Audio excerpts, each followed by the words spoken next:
কয়েক মাসের মধ্যেই বৈষম্য বিরোধী ছাত্র আন্দোলনের নেতারা কেন মার খাচ্ছেন, স্বাভাবিকভাবেই এই প্রশ্ন ওঠে।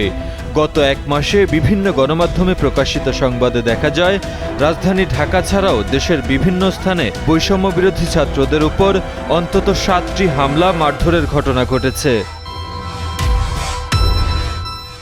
গত ১৬ মার্চ কুষ্টিয়ায় বৈষম্য বিরোধী ছাত্র আন্দোলনের নেতাকর্মীদের উপর হামলার ঘটনা ঘটে। এতে এনসিপি নেতাসহ ছাত্র আন্দোলনের ১৫ জন আহত হন। ২৪ মার্চ হাতিয়ায় হামলার শিকার হন বৈষম্য বিরোধী ছাত্র আন্দোলনের অন্যতম সমন্বয়ক আব্দুল হান্নান মাসুদ। বান্ডেল থাকলে প্রতি সেনমানিতে টাকা বাঁচবে।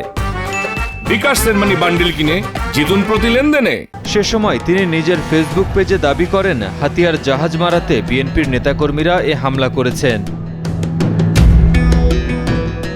গত ৯ এপ্রিলে নারায়ণগঞ্জের রূপগঞ্জে সন্ত্রাসী হামলার শিকার হন বৈষম্য বিরোধী ছাত্র আন্দোলনের নেতা, ঢাকা কলেজের ছাত্র কল্যাণ সমিতির সিনিয়র সহসভাপতি দীপুর রহমান বিজয়। জমি সংক্রান্ত বিষয়ে এই হামলা হয়েছিল বলে জানা যায়। এর ২ দিন পর ১১ এপ্রিল চট্টগ্রামের রাউজানে হামলার শিকার হন ছাত্র আন্দোলনের কর্মী ইশতিয়াক হোসেন সিফাত। রাজনৈতিক কারণে এই হামলা হয়েছে বলে অভিযোগ করেন ভুক্তভোগী।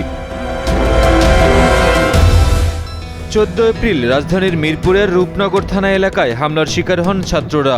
রূপনগর থানা স্বেচ্ছাসেবক দলের সাধারণ সম্পাদক এসআই টুটুল ও তার সহযোগীরা এই হামলা চালিয়েছে বলে অভিযোগ করেন ভুক্তভোগীরা। পরদিন ১৫ এপ্রিল বৈষম্য বিরোধী ছাত্র আন্দোলনের ২ সাবেক নেতা খালিদ বিন সাঈদ ও সাঈদ স্বাধীন সন্ত্রাসী হামলার শিকার হন।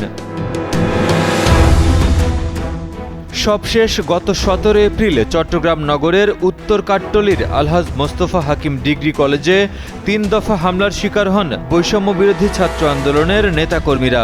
গণমাধ্যমের খবরে জানা যায়, ওই কলেজের এক নারী শিক্ষিকাকে কলেজে আসতে নিষেধ করা নিয়ে উত্তেজনা সৃষ্টি হয়। পরে সেখানে গেলে কলেজের ভেতর বৈষম্য বিরোধী ছাত্র আন্দোলনের নেতাকর্মীদের উপর ২ দফা হামলা করে ছাত্রদলের নেতাকর্মীরা। এরপর থানায় অভিযোগ দিতে গেলে সেখানে আরেক দফা হামলা হয় বলে জানা যায়। রাজনৈতিক বিশ্লেষকদের মতে এই ধারাবাহিক হামলা রাজনৈতিক প্রতিহিংসা, সামাজিক অসহিষ্ণুতা ও দমননীতিরই বহিঃপ্রকাশ। ফলে ছাত্র রাজনীতির ভবিষ্যৎ নিয়ে উদ্বেগ বাড়ছেই। মাহিম মুস্তাফিজ, কালের কণ্ঠ।